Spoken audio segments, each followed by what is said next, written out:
Lesson 1 of Unit 1 is a review of factoring polynomials. Any polynomial you have, the first thing you should always look for is a common factor that they all have, or a common monomial. In the first case, let's see, we have a 3, an 18, and a 6. All of those numbers can be divided by 3, so 3 can come out of each one of those. The first term has an x squared, the second one an x, and the third one also an x, so you could also factor an x out of every one of those terms. The first term has a y, the second term a y squared, and the third term another y, so you could also factor a y out of each one of those terms. So once you factor a 3, an x, and a y out of the first one, you'd still be left with an x as a factor. Once you factor out a 3 from 18, you're left with 6, and the minus just comes down for the ride there. You factored the x out, so it's gone, and then you had y times y. I took one of those y's away, which still leaves me with a y. Then I have a 6xy. If I factor a 3 out of 6, I'm still left with 2. Because to factor it out, in essence, is to divide by it. So I've got 2, and then I factored out the x, and I factored out the y, so that's what remains. Nothing more can be done there, so this is the completely factored form for that first polynomial. The second polynomial,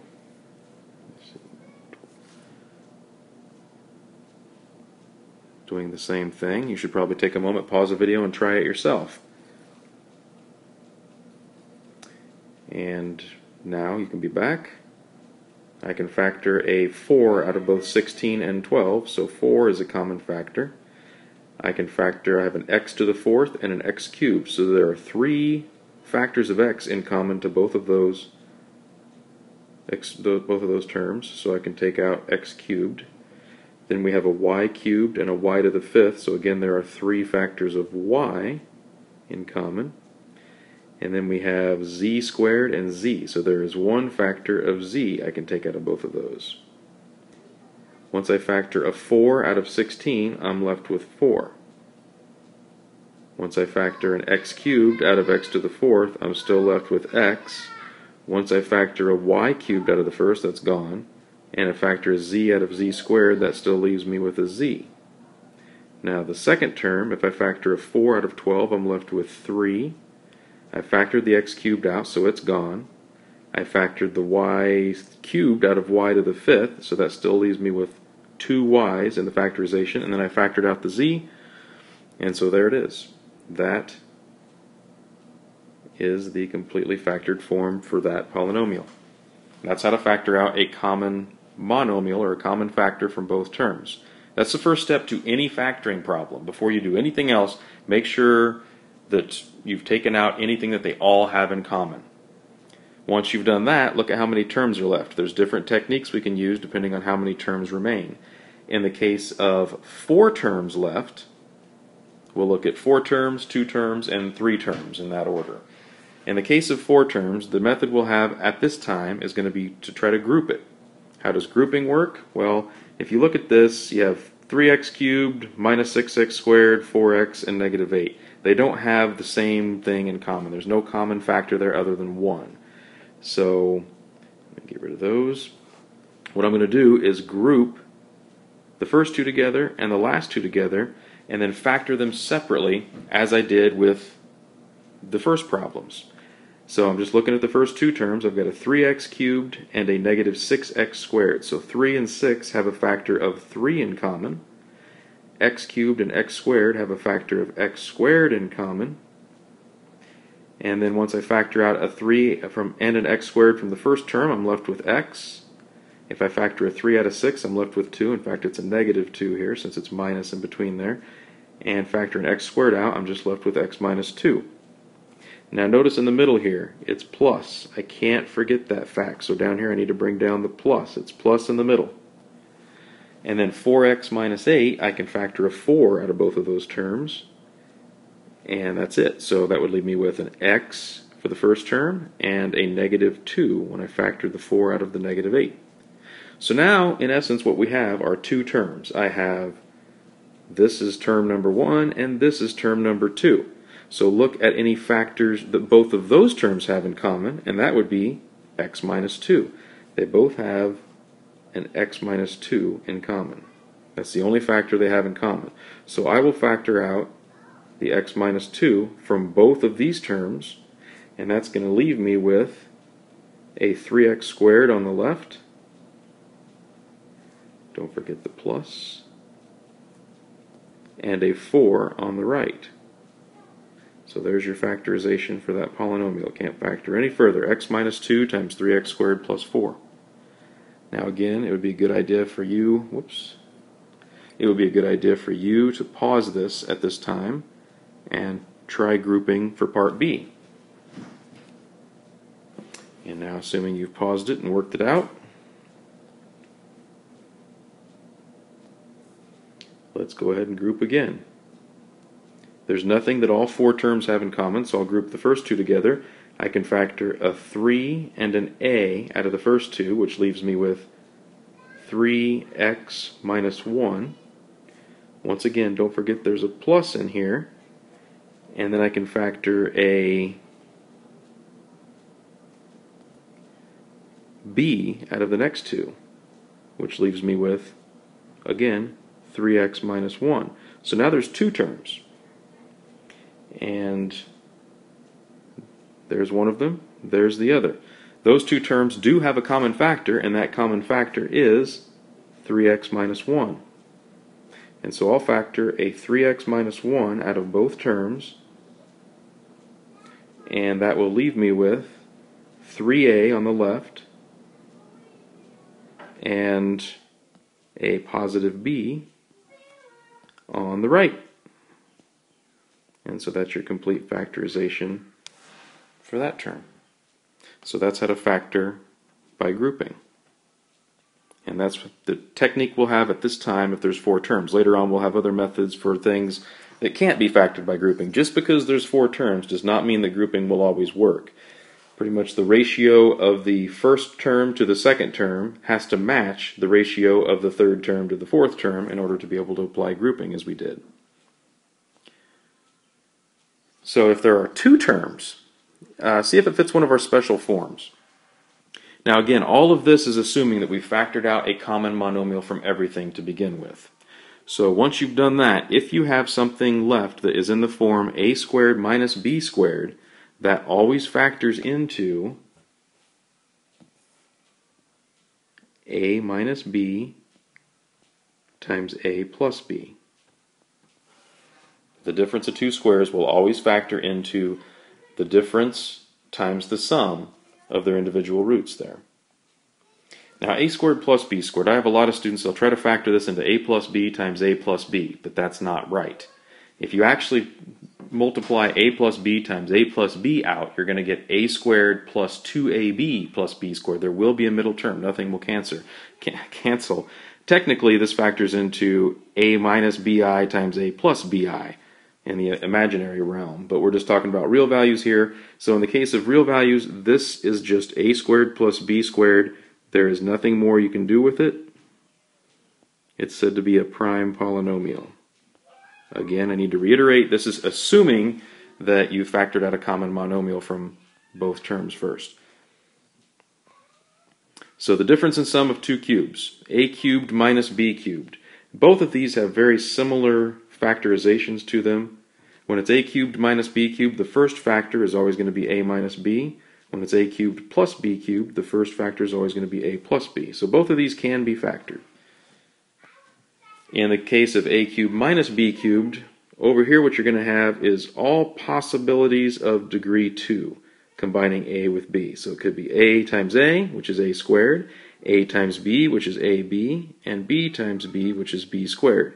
Same thing down here. We've got an a squared term, an ab term, and a b squared term. So in the case of both of these, the b squared will be added. That's always positive, that last one. You're always adding some value there. Now the middle term, the sign of this will always be the opposite of the sign of the first factor. So over here we had subtraction. So over here we have the opposite of that. We have adding. Down here we have adding. So over here we're going to have subtraction. So those two will always be opposite of each other. And just you need to find ways of remembering it.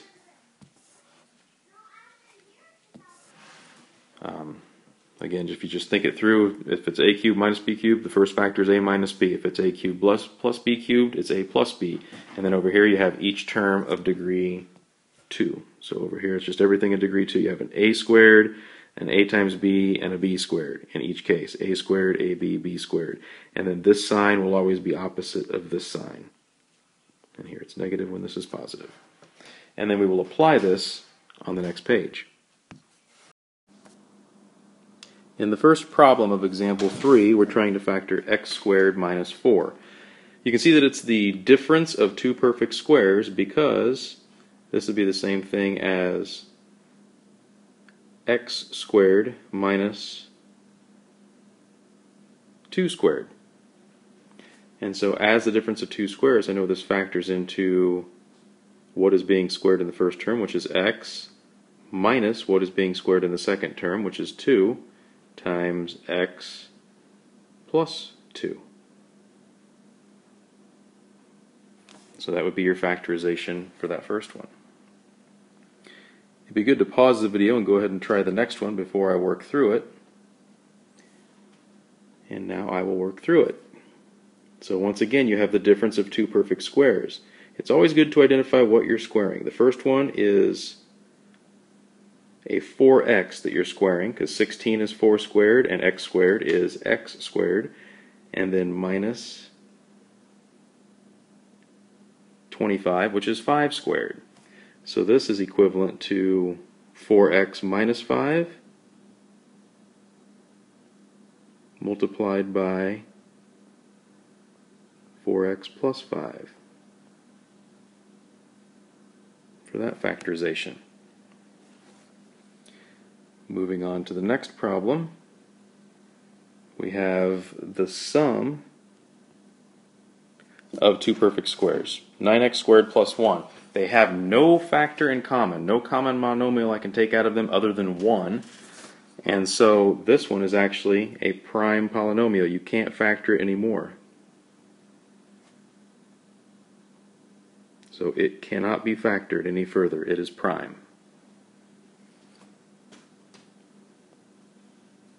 The next one, x to the fourth minus 81. That's a difference of two perfect fourth powers. We don't have a special form for that listed on the previous page, but we actually kind of do, because this is also the difference of two perfect squares. So I'll have to treat it as the difference of two perfect squares. The first term is x squared squared. The second term is 9 squared. And so this will factor into x squared minus 9 times x squared plus 9. At this point, I'm not completely done, because the first factor, x squared minus 9, can be factored further. That's the difference of two perfect squares. It's x squared minus 3 squared. So that will factor into x minus 3 times x plus 3. And then we still have x squared plus 9, which cannot be factored any further since it's the sum of two perfect squares. And when I'm saying it can't be factored any further, I'm saying it can't be factored any further in terms of real numbers. Once you start talking about imaginary numbers, it actually could be factored further. For now, though, all of our factoring will be dealing with real numbers and real values. Part E is the difference of two perfect cubes. Again, at each stage along the way, it would be a good idea to pause this video before you watch me work it out, and you try to work it out on your own and see how close you came to the correct answer. If you just are completely lost on it, go ahead and watch me work it out, and maybe even rewind and try again or something. X cubed minus 27. That's the difference of two perfect cubes. I'm tired of using blue each time. Let's go with purple this time. So the first term is x that is being cubed. The second term is 3 that is being cubed. And so this will factor into the first term minus the second term. That is, the first term minus the second term, meaning x minus 3 is your first factorization, or your first factor rather. And then in the second factor of this factorization, I'm going to have x times x, and then x times 3, and then 3 times 3. So x times x is x squared, x times 3 is 3x, and 3 times 3 is 9.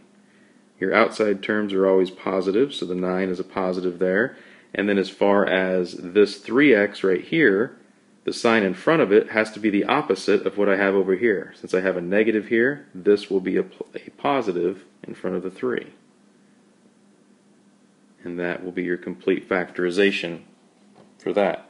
The good news is, once you apply this, this will never be able to be factored any further, assuming, once again, that you have factored out a common monomial from both of those. This will be done. You won't be able to take that out any further. So, again, I would pause and try part F the same way before I actually work through it.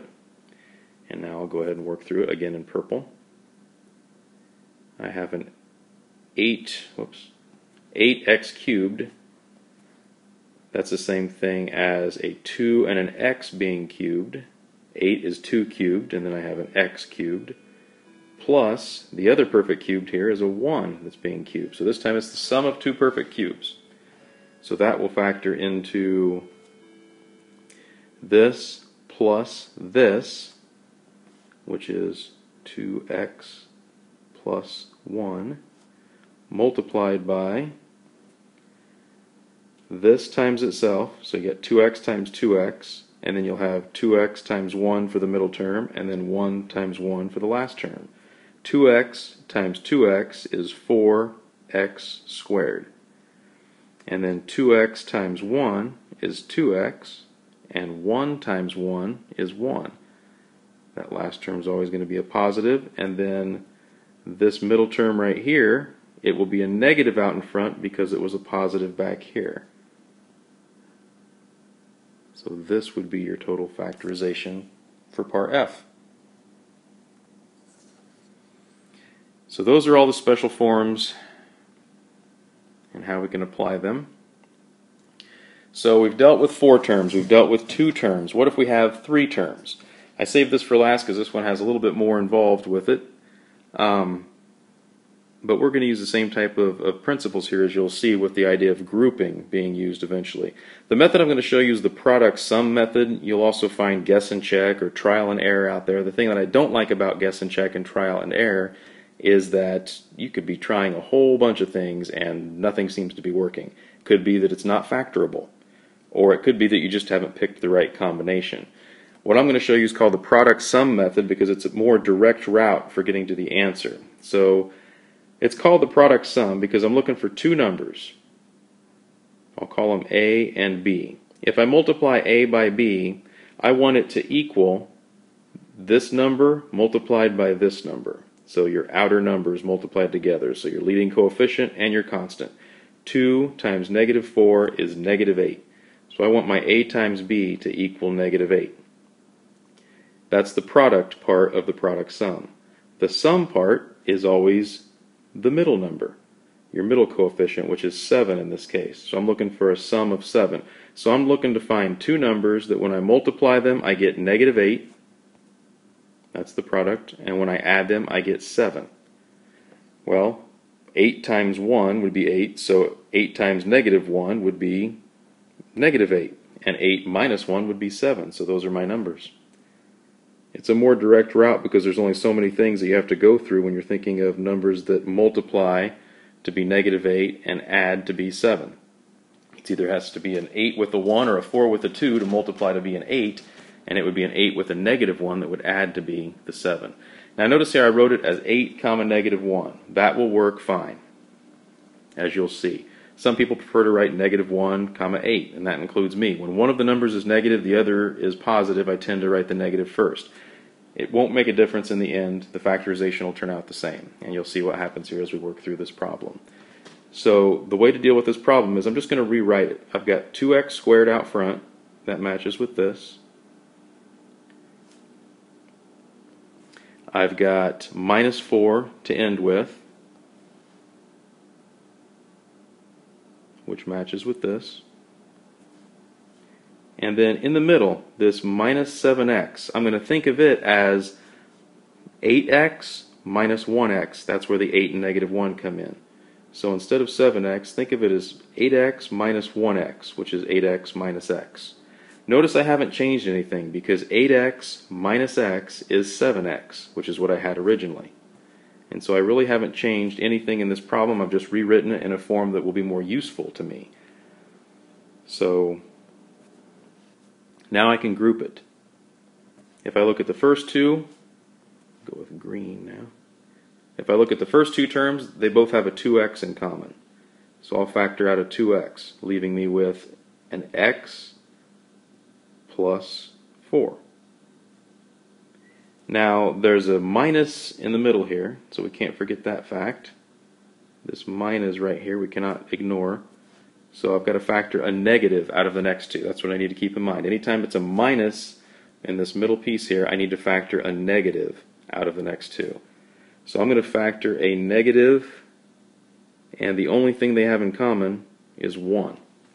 They have nothing else in common. You can always factor out a 1. So I'll write a 1 there times x, and it's not minus 4 here, it's plus 4. Because if I factor a negative 1 out of negative x, it leaves me with positive x. If I factor a negative 1 out of negative 4, it leaves me with positive 4. Because when you factor it out, it's in essence dividing by it. Negative x divided by negative 1 is positive x. Negative 4 divided by negative 1 is positive 4. So now what I have is we have an x plus 4 for both of the remaining terms. I can factor an x plus 4 out of each one of those. So let me go ahead and do that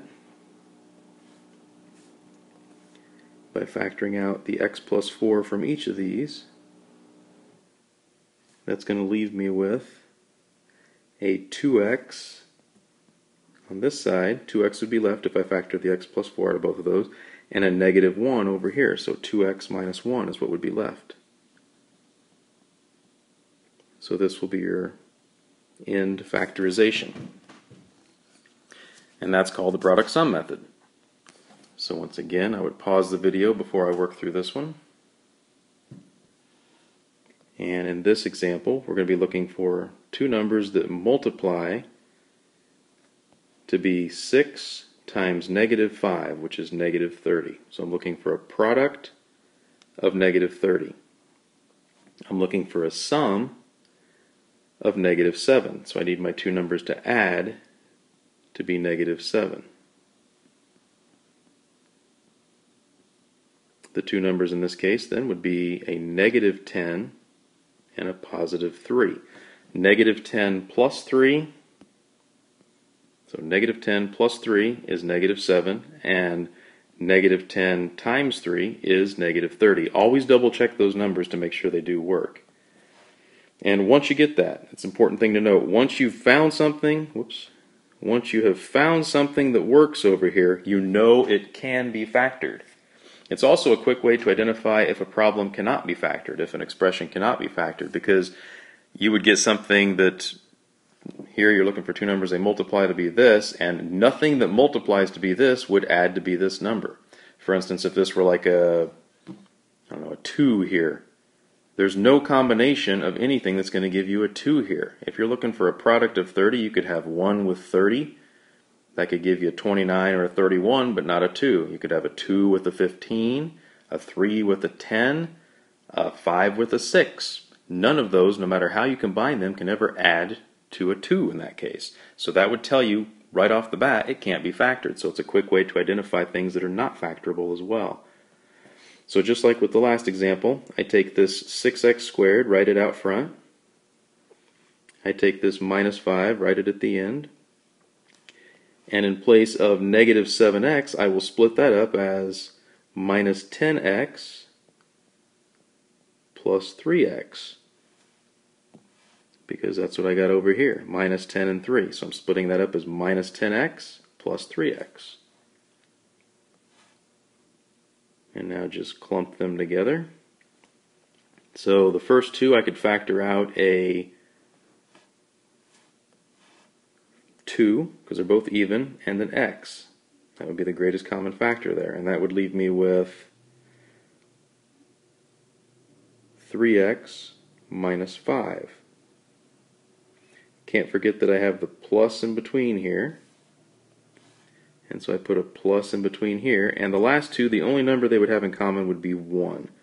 So I factor out a 1, and that again leaves me with 3x minus 5.